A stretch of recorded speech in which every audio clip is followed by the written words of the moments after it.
In a written answer to a question about national service dated the 23rd of May, the Defence Minister Andrew Morrison said, "The government has no current plans to reintroduce national service.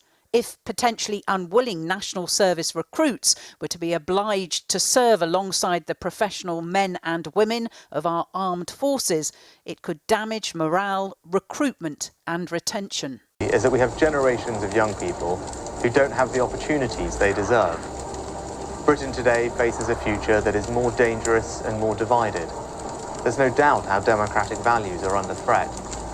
That is why we will introduce a bold new model of national service for 18-year-olds, to be spent either in a competitive full-time military commission over 12 months, or with 1 weekend per month volunteering in roles within the community, like delivering prescriptions and food to infirm people, or in search and rescue. Don't bring no more back home here. Oh, it's fine. That's why we stopped our donations.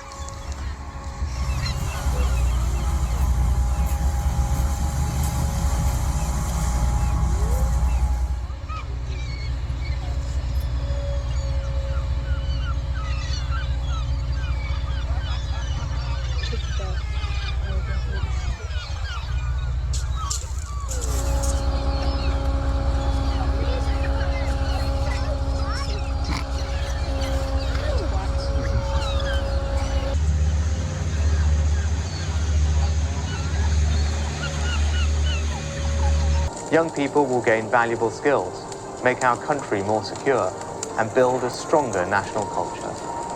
This ambition benefits our country and our young people alike.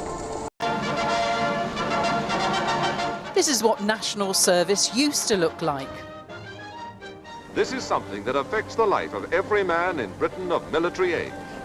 Once again, your country needs you, according to Rishi Sunak. The call to national service has gone forth. Only 30,000 of the brightest and best would have military placements, according to the Conservatives. The rest would be expected to volunteer 25 days a year. The estimated cost, £2.5 billion a year, with a pilot scheme set to start in September next year. And there'll be sanctions of some sort for those who don't comply, but not prison. The people of India are going crazy that President Obama was constantly chewing gum. And then on top of that, he took it out of his mouth, put it back. You can't do it. It's disgusting. You may have heard that the Republican South Dakota governor's new book boasts about the time she shot and killed Cricket, a 14-month-old wire-haired pointer that crossed her. But have you heard the audiobook? When I got back into my truck, Cricket was sitting in the passenger seat, looking like she had just won the lottery, the picture of pure joy. I hated that dog. As I drove home, I realized that I had no choice. Cricket was untrainable, and after trying to bite me, dangerous to anybody that she came in contact with. A dog who bites is dangerous and unpredictable. Are you listening, Joe Biden? I stopped the truck in the middle of the yard. I got out my gun, grabbed Cricket's leash, and I led her out into the pasture and down into the gravel pit. It was not a pleasant job, but it had to be done. Now, you may already know that story, and also how moments later she came across a family goat and ended its life in that same gravel pit. But what you probably didn't know was that there were witnesses to the Kristi Noem spree killings, and they were pretty creeped out. My uncle, who was the general contractor building our house, called me and he said, "What got into you today?" "Nothing," I responded. "Why?" He said, "Well, the guy said you came barreling into the yard with your truck, you slammed the door, took a gun and a dog over the hill out of sight. They heard one shot, you came back without the dog. Then you grabbed the goat and headed back up over the hill. Then they heard another shot. You came back, slammed the pickup door again, went back. They heard another shot, and then you came back without the goat. They said they hurried back to work before you decided they were next." She put that in the book. So you did not meet with Kim Jong-un. That's what you're saying. No, I've met with many world leaders. Many world leaders. I've traveled around the world. I'm not going to talk about my specific meetings with world leaders. I'm just not going to do that. It's a simple question. Did you or did you not meet with Kim Jong-un? That's the answer that I have for you. Why am I being treated differently than every other person that you've interviewed? I've looked at your last several weeks. I'm quoting you. If you were writing the book today, would you include the dog story? You know, this is a wonderful book. Did you read the book? Not yet. Oh, you should. We've been my consumed goodness. with emails saying, I won't vote for this person. I won't vote for Trump if he puts her in the vice presidential spot. Well, I'll tell you, Stuart, I'm sorry you're not hearing from real Americans that live on farms and ranches. Governor, if you asked me a month ago who's at the top of the list to run with Donald Trump, I would have said your name. If you asked me that same question this morning, I don't even think you're on the list. Really? So my question for you, yes, really. Today she canceled on us. Yeah. The one time I actually read the book. We're moving forward with the interview. Standing in for Kristi Noem is somebody she wished she had listened to before she ever wrote the stupid book, Dana Perino. So, Dana, a.k.a. Governor Noem, did you write the book yourself? You know, that's a great question for someone who wrote the book. And I don't think I will dignify your question with a response. And there are so many other important issues in the world, like animal cruelty. Including one reader who said, my cat loved this book. He says Cricket was asking for it. There is one less candidate in the race for the presidency tonight. Joseph Biden dropped out of the hunt today, saying the disclosures about his plagiarism in law school and his exaggerations about his academic record made it impossible for him to continue. I do it with incredible reluctance, and it makes me angry. I'm angry with myself for having been put myself in the position of having to make this choice. Meantime, with Joseph Biden out of the race, Colorado Congresswoman Pat Schroeder may soon fill the spot vacated by the Delaware senator. Today, Pat Schroeder avoided questions about her plans to run for the Oval Office, but she did say she'll make some kind of decision on Monday.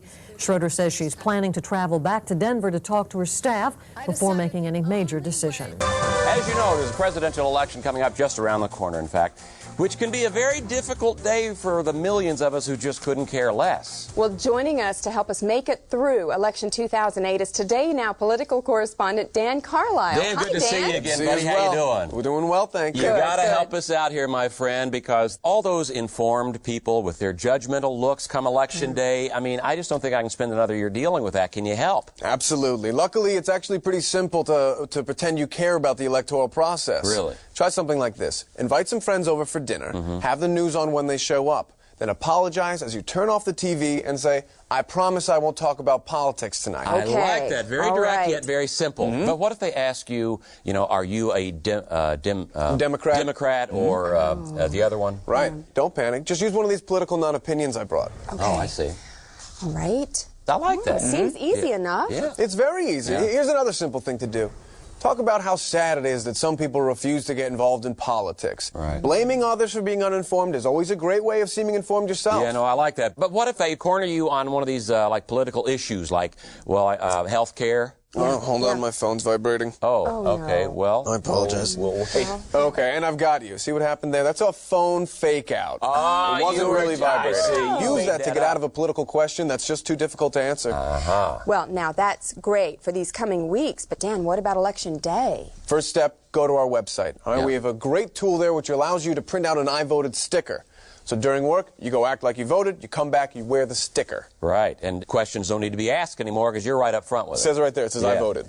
Be sure you come back, though, with the poll anecdote. Yeah. What's the poll anecdote? It's a story or observation that you come back after you're done fake voting. You wouldn't believe it, they had my last name misspelled at the polling station. Something like that. Okay. You see how that was specific, but not so specific that someone could check it out? Right, right. So I ended up in line right behind my old college roommate works. The roof caved in doesn't. But what if, despite all that, they still just don't believe that you went to the polls that day? You got to up the ante again, Jim. Yeah. Here, scroll a quick child's drawing on a piece of paper, something like this here. You can use marker, crayon, or craypa, nothing too sophisticated. Then, say to your voting friend, I pulled this off the wall at the elementary school. I couldn't resist. It was just so cute. Oh, that is, you did this yourself then? Yes, I made this one. Well, now, after all you've told us, there is no excuse to not vote. Yes, absolutely. Every single person out there can take part in pretending to take part in the political process. Dan, we got to have you back in November because we will not know what to say about who won. I'll be here. I'm not going to say a word till I've talked to you. That's smart. All right, Dan, thanks a lot. Thanks, Dan. And when we come back, 3-time Grammy Award winner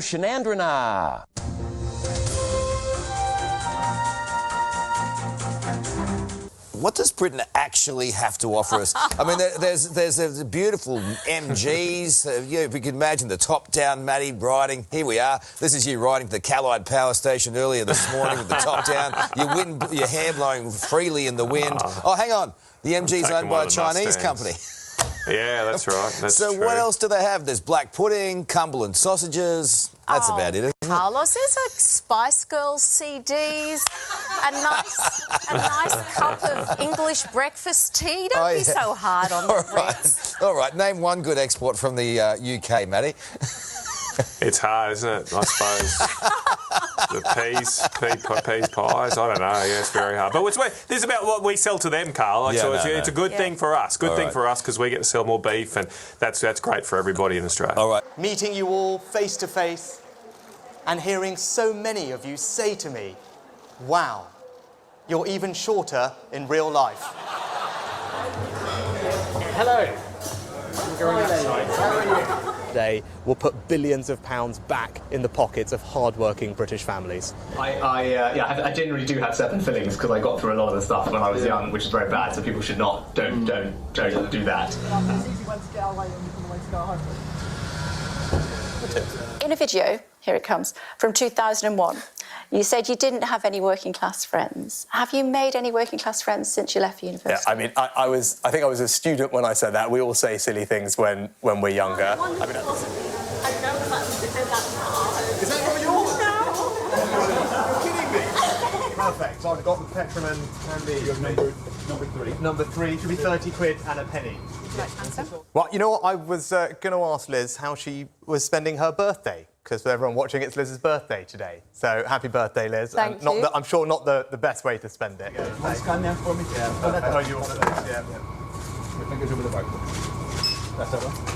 So you do have working class friends now? Yeah, I mean, I don't go around asking them what how they define themselves. A couple of weeks. Perfect. How are you doing? I'm good. Yeah. Worked for a long time? 7 years. 7 years? Yes, 7 years. Not in the petrol port. Thanks very much. A general election has been called and Parliament will be dissolved next week. I'm looking forward to standing on my record. Finally, one more screen. As a dog lover himself, Oh gosh. what does the president and the White House think about Kristi Noem's upcoming book? Yeah, I saw that. It's very sad. It's very sad. It's a sad story. That's all I have for you.